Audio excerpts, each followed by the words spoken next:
Step number 2, the Fisher equation, and a huge warning to anyone who has money in a 401k, an IRA with a robo-advisor, a financial advisor, or if you just have money in the stock market. I'm going to reveal some shocking insights and intel you cannot afford to miss. So let's dive right in. First, we're going to define what the Fisher equation is. To do that, let's go right to the internet and Investopedia. The Fisher effect is an economic theory created by economist Irving Fisher that describes the relationship between inflation and both real and nominal interest rates.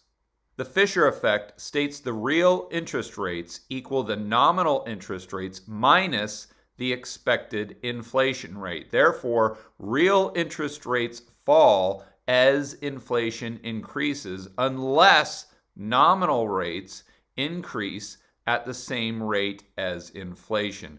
Pretty straightforward stuff, but it's imperative you understand this thoroughly to connect the dots in the rest of step number 2. So to make sure we're all on the same page, let's check out this really quick, comprehensive video.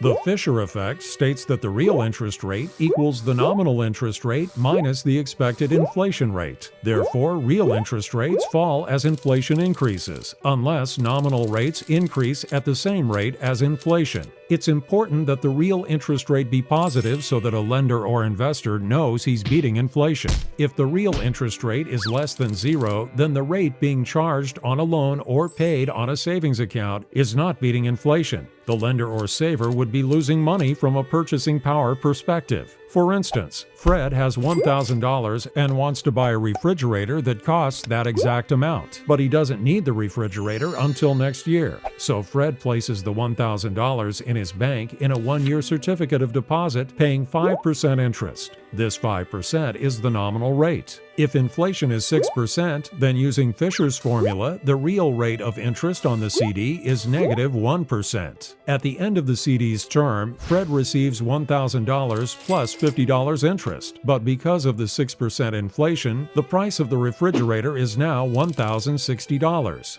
Fred's $1,050 is now not enough to buy the refrigerator. From a purchasing power perspective, Fred actually lost money over the 1-year term.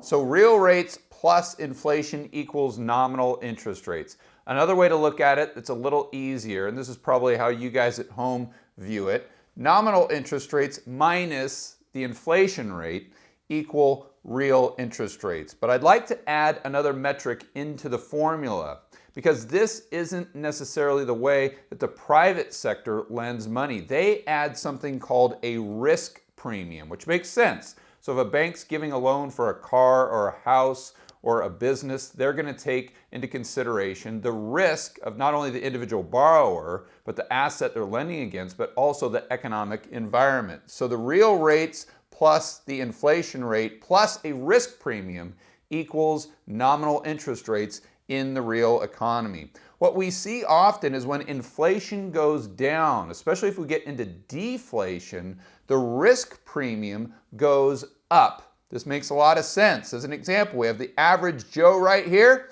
and he hates Hertz car rental.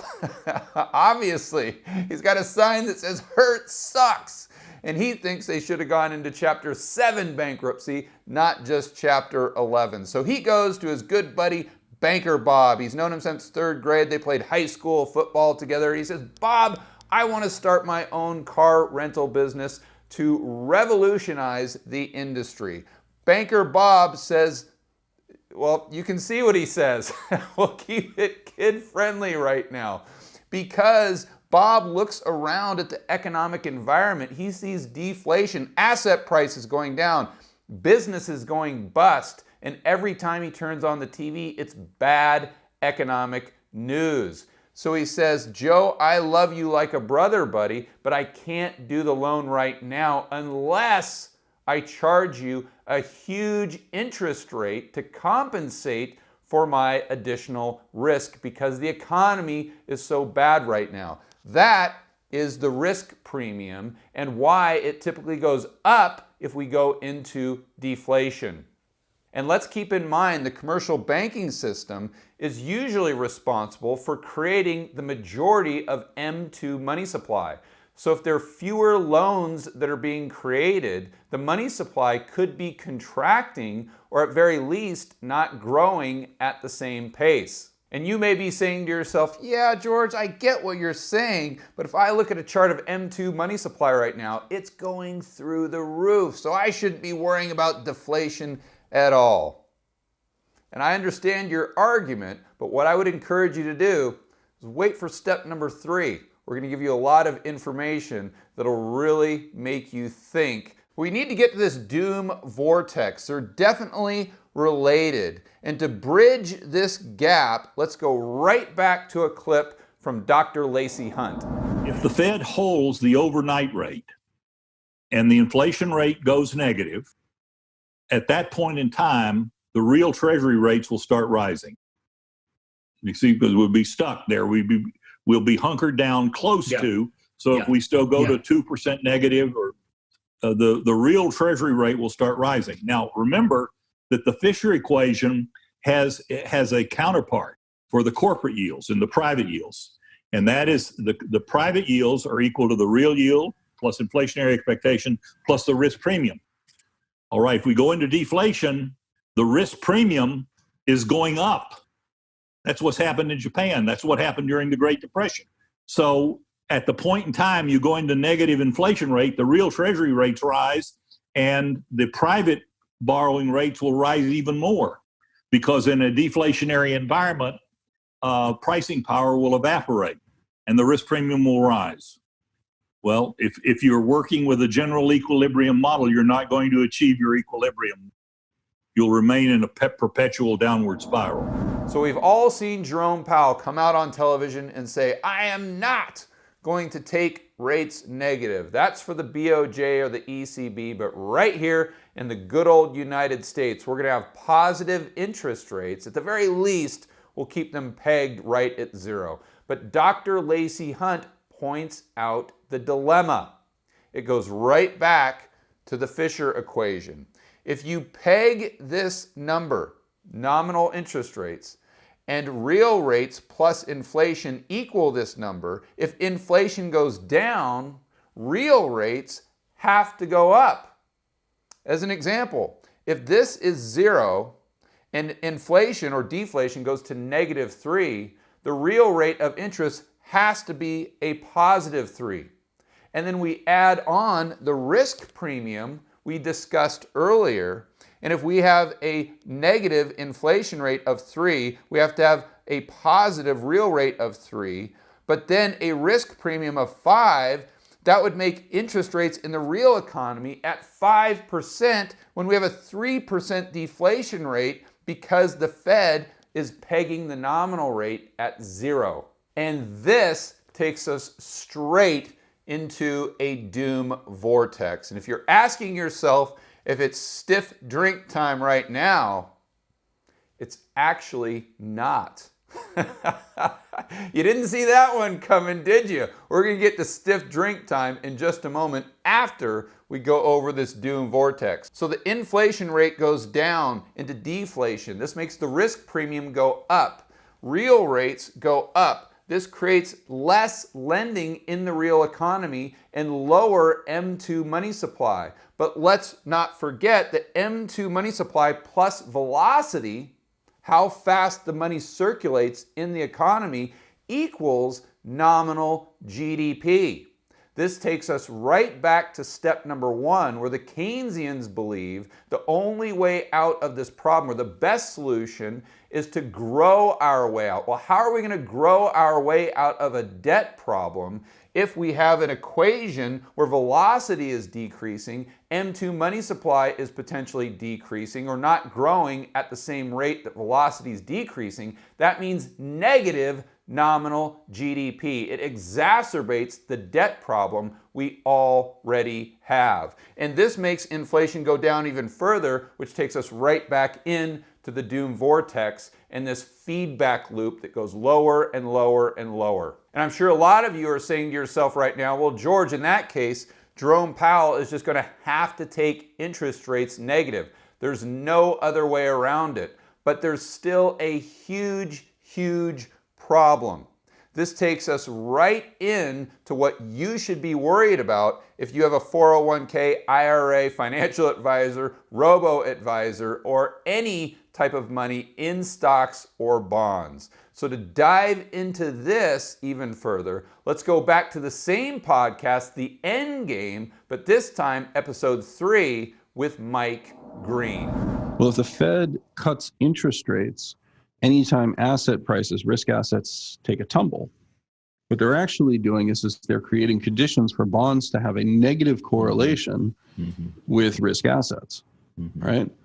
And modern portfolio theory tells me that if I have an asset that has a negative correlation with risk assets, it has to, by definition, yield less than the risk-free rate, right? Otherwise, the solution set to modern portfolio theory moves from a backpack problem, 60-40 portfolios, to the optimal portfolio becomes a levered portfolio. And a levered portfolio, by definition, expands the demand for financial assets greater than the current level, right? You hear people talk about risk parity as offering protection. What they're really saying is that the 10-year bond has put-like characteristics to it, right? And I'm being paid to own that put because it has a positive yield, right? If I hold it to maturity, I can't lose money, right? Well, if that exists, then the optimal portfolio becomes a levered portfolio. Now, where does that end?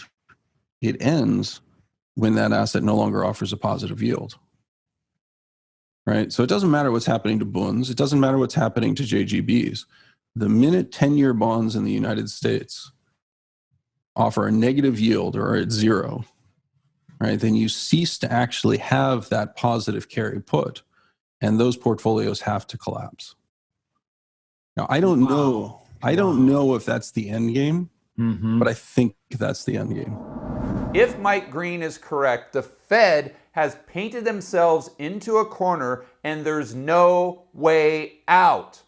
If they keep rates pegged at zero, the entire economy implodes in on itself. The whole house of cards comes crashing down in a deflationary bust. If they allow interest rates to go negative, then almost every American's portfolio blows up. This, according to Mike Green, could actually be the end game. And now it's definitely stiff drink time. Step number 3, the Federal Reserve Act. This is the key to answering the question, is the United States headed for a Great Depression 2.0? You always hear people talking about this document, but you never see it. Let's change that right now. Let's go to the source. Editor, pull up the Federal Reserve Act. Here it is in all of its glory. We'll try to put a link in the description of this video. We go straight to page 17, section 14, where it talks about open market operation. This is what the Fed is allowed to do. Any reserve bank may, under rules and regulation prescribed by the Federal Reserve Board, purchase and sell in the open market, at home or abroad, either from or to domestic or foreign banks, firms, corporations, or individuals. Okay, great. So they can buy and sell to whomever. But what can they buy and sell? Let's go to section B. They're allowed to buy and sell at home or abroad bonds and notes of the United States. That's it, nothing more. I'd also like to point out that these bonds or notes can't exceed 6 months. So I assume this is the original Federal Reserve Act. It's been amended because obviously they're buying the long end of the yield curve. They're buying treasuries in addition to treasury bills. It further reads, and I think this is really interesting, issued in anticipation of the collection of taxes or in anticipation of the receipt of assured revenues by any state. So how much of the debt on the Fed's balance sheet does the federal government actually believe they'll pay back with taxes and not a default through inflation? So basically, the Fed is only allowed to buy government debt. And there's a big, big reason for this. If the Fed is just buying debt from a primary dealer bank, the only thing it's doing is creating additional liabilities for itself, additional bank reserves. So it prints up funny money, puts it into the reserve account of XYZ primary dealer bank, and then the government debt goes onto the Fed's balance sheet. But it's just creating liabilities for itself. That's it. Nothing more. And it's really important you understand that. I've gone over it in a few videos over the past few weeks. So if you haven't checked out those videos, make sure you do. We'll try to put links in the description below. But the reason the Federal Reserve Act reads the way it does is to restrict the Fed to doing this only, nothing more. Because if it starts spending money into the economy, in other words, if it goes from creating bank reserves to actually creating additional M2 money supply, then it's a complete game changer. It gives the government and the Fed complete control over the M2 money supply and potentially velocity as well.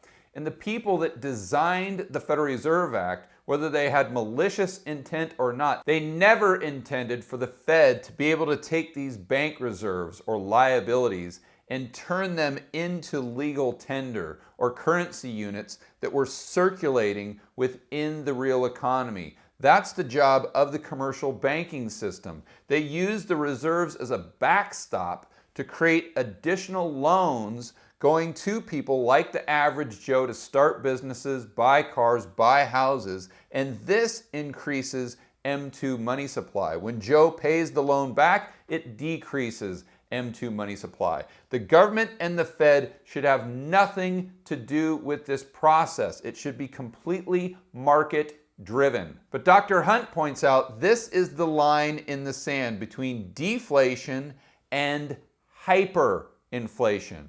Those are his words, not mine. He believes that if the Fed starts spending money directly into the economy, let's say by sending stimulus checks to average Joe and Jane out there because of the cerveza sickness, what have you, or if they start monetizing a large percentage of the government debt, which they pretty much already are, Dr. Hunt believes that puts us on the path to hyperinflation. Why, you may be asking yourself?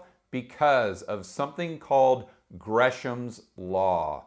This states that bad money always chases out good money. Let me give you an example of that. Going back to Roman times, or back when they used gold coins, governments that got too heavily indebted would try to make those coins out of different materials, such as copper, nickel, and let's just say they painted them, or usually with silver coins. But then let's say they did it with a gold coin, they painted it gold, something like that, like a Chuck E. Cheese token. No one wants the coins that aren't real gold. Editor, let's go right to the clip of Dr. Lacey Hunt explaining this in his own words. There are folks who would like to make the Fed's liabilities legal tender. In other words, have the Fed directly pay the bills, make them a medium of exchange. If you move to the point where you use the Federal Reserve's liabilities for spending, either to absorb losses for others or to purchase goods or services, the ultimate outcome would be inflation. I don't think we're on that path yet, but we might be. There is that risk. And if that happens, either by rewriting the Federal Reserve Act or by saying they need to do it for exigent circumstances, then the whole picture would change. Yeah. And in very short order, you would again get very rapid inflation. Gresham's Law would take effect. Bad money would chase out the good. Yeah. For money to have value, money must have value. If it does not have value, then you get very rapid inflation. We had three great empires that became extremely over-indebted: Mesopotamian, Roman, and Bourbon. And they basically could not obtain additional loans from money lenders or what rudimentary banking did exist. And so what did they do? They issued a worthless metallic coin. Having the Fed's liabilities legal tender would be the same equivalent. Yeah, That would change the whole system. Yeah, it's a great way to put it. So as the government or the Fed creates more of these phony gold coins and gets them circulating in the economy, fewer and fewer real gold coins circulate because average Joes and smart people like you and I would take those gold coins and they'd collect them because they know they have real value. How does this apply to what we're talking about? As the Fed and the government create more M2 money supply, once it dawns on the average Joe and Jane that the value of their fiat currency is plummeting and will continue to go down, they're going to get rid of that fiat currency as fast as they can. There's going to be more of it circulating, and they're going to buy anything that they can that has value, such as commodities, such as gold, such as silver. It's the bad money, the fiat money they're printing out of thin air, chasing out the good money, commodities, gold, and silver, things that actually have intrinsic value. So in this video, I'm going to have you answer the question yourself. Do you believe that the Fed and the government will abide by the Federal Reserve Act moving forward? If so, then you think we're headed for a Great Depression 2.0. Or do you think they're going to completely ignore the Federal Reserve Act and just figure out a way to circumvent the entire system and increase M2 money supply themselves through infrastructure spending, stimulus checks, you name it? If you're in that camp, then you have to believe we're headed towards stagflation, if not hyperinflation. I'll let you be the judge. For more content that'll help you build wealth and thrive in a world of out-of-control central banks and big governments, check out this playlist right here, and I will see you on the next video.